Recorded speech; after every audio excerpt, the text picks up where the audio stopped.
Hello friends, welcome to my channel. Today మనం November 4th 2025కి సంబంధించిన important current అఫైర్స్ని ఈ వీడియోలో డిస్కస్ చేద్దాం. మా ఛానల్ని కనుక ఫస్ట్ టైం చూస్తున్న వాళ్ళు ఉంటే వీడియోని లైక్ చేసి ఛానల్ని సబ్స్క్రైబ్ చేసుకొని చూడండి. డైలీ కరెంట్ అఫైర్స్ వీడియోస్ మన ఛానల్లో ప్రొవైడ్ చేయడం జరుగుతుంది. ఛానల్ని సబ్స్క్రైబ్ చేసుకొని చూడండి. డైలీ వీడియోస్ మిస్ అవ్వకుండా ఉంటాయి. అలాగే వీడియో కింద డిస్క్రిప్షన్లో టెలిగ్రామ్ ఛానల్ లింక్ కూడా ఉంటుంది.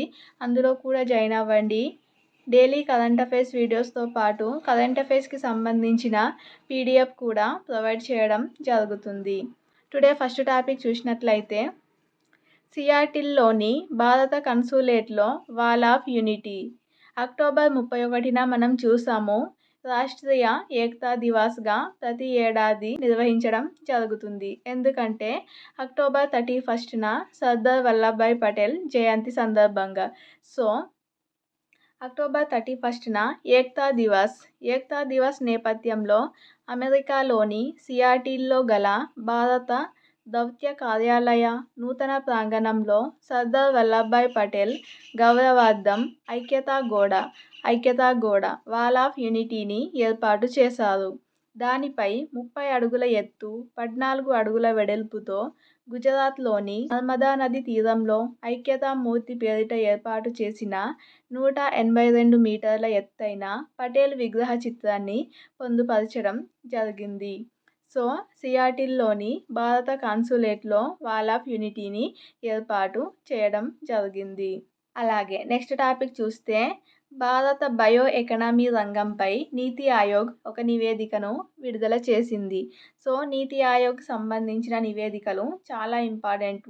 డైలీ ఏదో ఒక నివేదిక న్యూస్లోకి వస్తూనే ఉంటుంది. కంపల్సరీ గుర్తుంచుకోండి, నివేదికలు చాలా ఇంపార్టెంట్.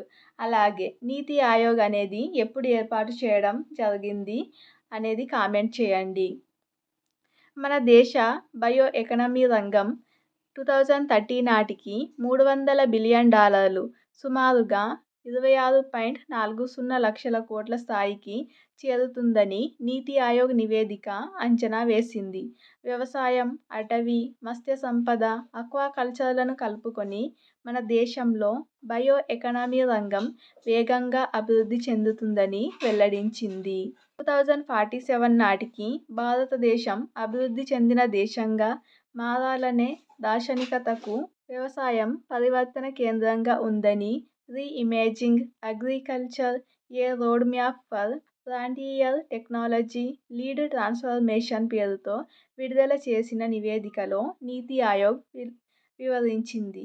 నీతి ఆయోగ్ విడుదల చేసిన నివేదిక పేరు reimagining agriculture a road map for frontier technology led transformation అనే పేరుతో నివేదికను విడుదల చేసింది. అందులో మన దేశ బయో ఎకానమీ రంగం 2030 నాటికి $300 బిలియన్ చేరుతుందని తెలిపింది. 2047 నాటికి భారతదేశం అభివృద్ధి చెందిన దేశంగా మారబోతుందని చాలాసార్లు డిస్కస్ చేయడం జరిగింది. అలాగే గుజరాత్ సీఎం భూపేంద్రభాయ్ పటేల్ ఈ నివేదికను విడుదల చేశారు. దేశంలో దాదాపు 80% మంది రైతుల వార్షికాదాయం 17,000 నుంచి 60,000 లోపే ఉంటుందని నీతి ఆయోగ్ తెలిపింది. భూ కమతాలు 2 హెక్టార్ల లోపే ఉండడం, 1-2 పంటల సాగుకే పరిమితమవడం, అవి ఆహార ధాన్యాలే కావడం వల్ల వీరి ఆదాయం తక్కువగా ఉండడానికి కారణమవుతుందని కూడా నీతి ఆయోగ్ ఈ నివేదికలో పేర్కొంది. అలాగే నెక్స్ట్ టాపిక్ చూస్తే ఆర్టీసీ బస్సుల్లో బ్లాక్ బాక్స్ ఐ అలర్ట్. మనం నిన్న న్యూస్లో కూడా చూసాము. రంగారెడ్డి డిస్టిక్ చేవెళ్ళ దగ్గరలో అతిపెద్ద బస్సు ప్రమాదం అయితే చోటు చేసుకుంది.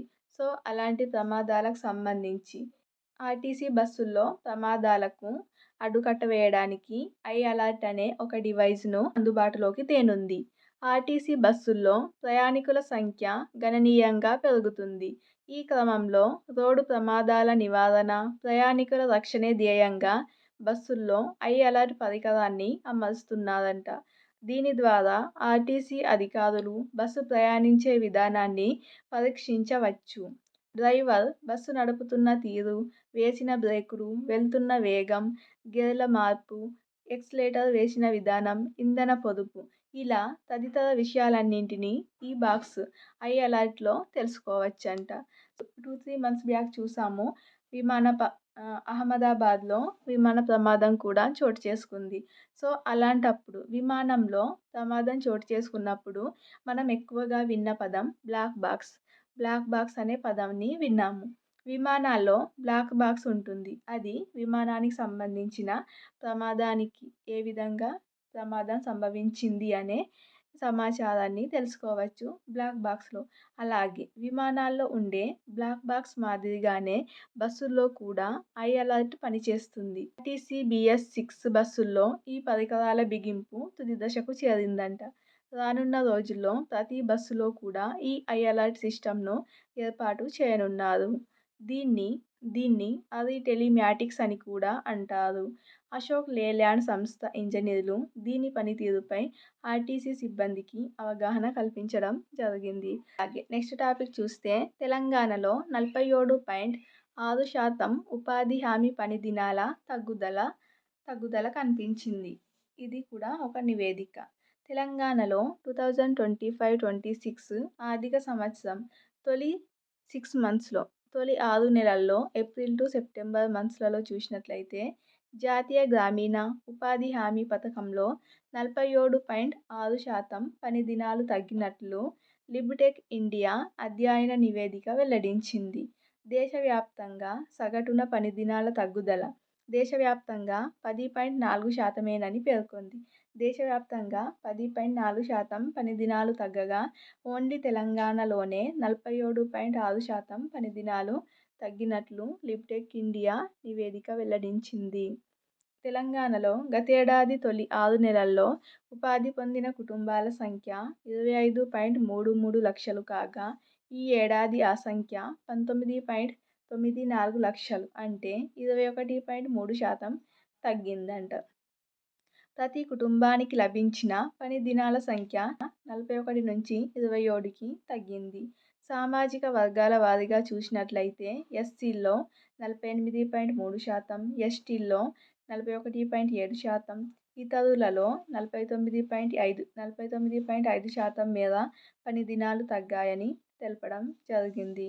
అలాగే డిస్ట్రిక్ట్ వైజ్ చూసినట్లయితే జిల్లాల వారీగా అత్యధికంగా మేడ్చల్లో 92.8%, జోగులాంబ గద్వాలలో 72.6%, కామారెడ్డి 68.7%, నిజామాబాద్లో 67.1%కి తగ్గుదల నమోదైంది. ఉపాధి హామీ పథకానికి సంబంధించి అన్ని కాంపిటేటివ్ ఎగ్జామ్స్‌లలో క్వశ్చన్స్ వస్తాయి. ఉపాధి హామీ పథకం ఎప్పుడు ప్రారంభించడం జరిగింది అనేది కామెంట్ చేయండి. అలాగే నెక్స్ట్ టాపిక్ చూస్తే తెలంగాణ అంశాలలో ఇంపార్టెంట్ టాపిక్ హైదరాబాద్లో వాన్గార్డ్ గ్లోబల్ వాల్యూ సెంటర్ ఏర్పాటు. అమెరికాకు చెందిన ప్రపంచంలోనే అతిపెద్ద పెట్టుబడి నిర్వహణ సంస్థల్లో ఒకటైన వాన్గార్డ్ తమ గ్లోబల్ వాల్యూ సెంటర్ను హైదరాబాద్లో ప్రారంభించింది. హైటెక్ సిటీలోని నాలెడ్జ్ పార్క్లో నెలకొల్పిన వాన్గార్డ్ న్యూ ఇండియా ఆఫీస్ను ఐటీ, పరిశ్రమ శాఖ మంత్రి దుద్దిళ్ల శ్రీధర్బాబుతో కలిసి ఉప ముఖ్యమంత్రి మల్లు భట్టి విక్రమార్క లాంఛనంగా ప్రారంభించడం జరిగింది. ఎక్కడుంది అంటే హైటెక్ సిటీలోని నాలెడ్జ్ పార్కులో. ఇది ఫ్రెండ్స్ టుడే నవంబర్ 4, 2025కి సంబంధించిన కరెంట్ అఫైర్స్ వీడియో. వీడియో నచ్చినట్లయితే లైక్ చేసి ఛానల్ని ఫస్ట్ టైం చూస్తే సబ్స్క్రైబ్ చేసుకొని చూడండి. వీడియో కింద డిస్క్రిప్షన్లో టెలిగ్రామ్ ఛానల్ లింక్ ఉంటుంది. జాయిన్ అవ్వండి. Thank you.